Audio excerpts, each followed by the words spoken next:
सभी को नमस्कार। आइए देखते हैं श्रीमती श्रद्धा पांडे की लिखी हुई एक सुंदर और प्रेरणादायक कहानी। इस कहानी की वाचिका भी श्रीमती श्रद्धा पांडे है। जो नन्ही पीहू थी ना, वह बहुत दिनों से परी की प्रतीक्षा कर रही थी। ना तो परी आ रही थी और न ही चांद पीहू से बात कर रहे थे। बहुत देर तक उसे खिड़की के पास खड़ी देखकर पीहू की माँ ने पास में आकर पूछा, क्या बात है बेटा, बहुत रात हो गई, चलो सो जाओ। पीहू ने कहा, मम्मी, ना तो परी आ रही है और न चांद मामा मुझसे बात कर रहे हैं। आखिर ऐसा क्यों? मम्मी ने कहा, पीहू, मुझे तुम्हारी बातें कुछ भी समझ में नहीं आ रही है। कल सुबह स्कूल भी तो जाना है, चलो सो जाओ। पीहू ने मम्मी का हाथ पकड़कर उन्हें अपने पास बैठाते हुए कहा, मम्मी, मेरे पास ना परी आती थी और मैं परी के साथ चांद के पास जाया करती थी। आप विश्वास मानिए। मम्मी को लग गया कि पीहू जरूर सपने देखती होगी, लेकिन वे पीहू का दिल नहीं दुखाना चाहती थी। इसलिए पास में बैठकर पूछा, अच्छा, तुम्हारे चांद मामा क्या करते थे? वे वे मेरे साथ खेलते थे, मुझे उपहार में अच्छी अच्छी चीजें भी देते थे। पर तुमने तो मुझे कभी कुछ नहीं दिखाया। कहाँ है वे चीजें? मैं आपको नहीं दिखा सकती। पर क्यों? क्योंकि ऐसा उन्होंने कुछ मुझे दिया ही नहीं जो मैं आपको दिखाऊं। मम्मी हंसने लगी और पीहू को प्यार करते हुए बोली, अच्छा ठीक है, सुनो, हो सकता है तुम्हारे चांद मामा कहीं घूमने चले गए हो। अब चलो सो जाओ। पीहू ने खिड़की के बाहर देखा और बोली, मम्मी, चांद मामा घूमने नहीं गए हैं। वह देखो, दिखाई दे रहे हैं ना आपको? हाँ, दिखाई दे रहे हैं भाई। अब चलो सो जाओ बेटा। मम्मी, आज चांद कुछ उदास दिखाई दे रहे हैं। पहले वे हंसते थे, पर आज वे उदास से दिखाई दे रहे हैं। माँ मुस्कुरा देती है और कहती है, ओहो बेटा, शायद चांद थक गए होंगे। ऐसा कहकर माँ सोने चली जाती है। जाते जाते फिर पलटी और बोली, देखो, जल्दी सो जाना। उस रात पीहू को बहुत देर तक नींद नहीं आई। जब उसकी आंखें हल्की हल्की बंद होने लगी, तभी खिड़की से एक परी उसके कमरे में आई और बोली, पीहू, पीहू, क्या तुम चांद की उदासी का कारण जानना चाहती हो? पीहू ने चौंक कर देखा तो वह उसकी वही पुरानी वाली ही परी थी। परी ने कहा, आओ, मैं तुम्हें चांद लोक पर ले चलती हूँ। पलक झपकते ही पीहू परी के साथ आसमान में उड़ने लगी। नीचे धरती छोटी सी दिख रही थी और ऊपर सितारों के बीच उदास सा चांद धीरे धीरे पास आता जा रहा था। जब वह चांद पर पहुंची तो वहां का नजारा पहले जैसा नहीं था। चांद की जमीन पर कचरा पड़ा था, प्लास्टिक की बोतलें, पैकेट और जले हुए यंत्रों के निशान।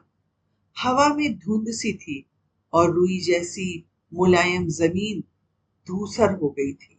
ये क्या हो गया चांद लोग को? पीहू ने पूछा।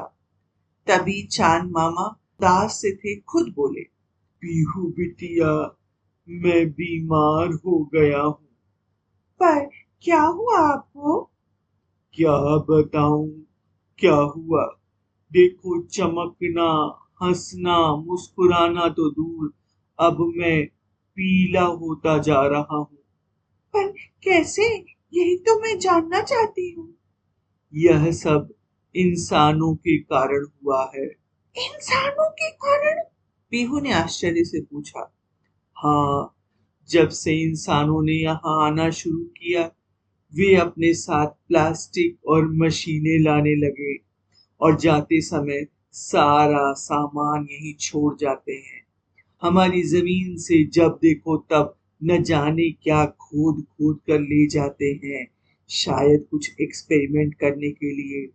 जगह जगह गड्ढे बना रहे हैं, अपने साथ लाई हुई वस्तुओं और मशीनों को यहीं छोड़ जा रहे हैं। अब तो मैं भाई सांस भी नहीं ले पाता। मुझे लगने लगा है कि अब मैं सुंदर नहीं रहा। पीहू की आंखों में आंसू आ गए। उसने चांद मामा का हाथ थामा और बोली, माफ करना चांद मामा, सब इंसान ऐसे नहीं है। मैं सबको बताऊंगी कि हमें धरती की तरह चांद को गंदा नहीं करना है। हम जहां भी जाएं वहां प्यार और सफाई छोड़कर आए, कचरा नहीं। चांद मुस्कुराया। पहली बार थोड़ी सी चमक उसकी सतह पर लौटी। परी बोली, चलो पीहू, अब तुम्हें वापस जाना है। मामा ने कहा, और हाँ, अब तुम यहाँ नहीं आना। पर क्यों? क्योंकि तुम भी उन्हीं इंसानों की दुनिया की रहने वाली हो। मैं नहीं चाहता कोई इंसान यहाँ आए। पर मामा, अभी पीहू इतना ही बोल पाई थी कि मामा एक गुफा में चले गए और दरवाजा बंद कर लिया। उदास सी पीहू वहीं थोड़ी देर खड़ी रही। परी ने कहा, पीहू चलो, अब मामा वापस नहीं आएंगे। पर एक बार मैं उनसे बात तो कर लूं। कोई फायदा नहीं पीहू, चलो। परी पीहू का हाथ थामे नीचे उतरने लगी। सुबह जब हुई, पीहू उठी तो उसके हाथ में कुछ नहीं था। आज उसका हाथ खाली था। वह समझ गई कि बीमार होने के कारण इस बार चांद मामा ने उसे कुछ नहीं दिया। उसने सोचा, इस बार मैं मामा को उपहार दूंगी, सफाई का उपहार। जब वह स्कूल पहुंची तो उसने क्लास में सब बच्चों को चांद की एक ऐसी कहानी सुनाई जिसमें ये सीख मिलती थी कि हम सभी को अपने सभी ग्रहों की सफाई की जिम्मेदारी लेनी चाहिए। उसकी कहानी सुनकर के सभी बच्चों ने कहा, हम वादा करते हैं कि हम न सिर्फ धरती बल्कि ब्रह्मांड के हर कोने कोने का सम्मान करेंगे, उसे साफ रखेंगे, उसे हरदम बनाएंगे। पीहू ने झुककर सभी बच्चों का आभार प्रकट किया। उसके बाद बहुत दिनों तक पीहू खिड़की पर खड़ी चांद मामा का इंतजार करती रही।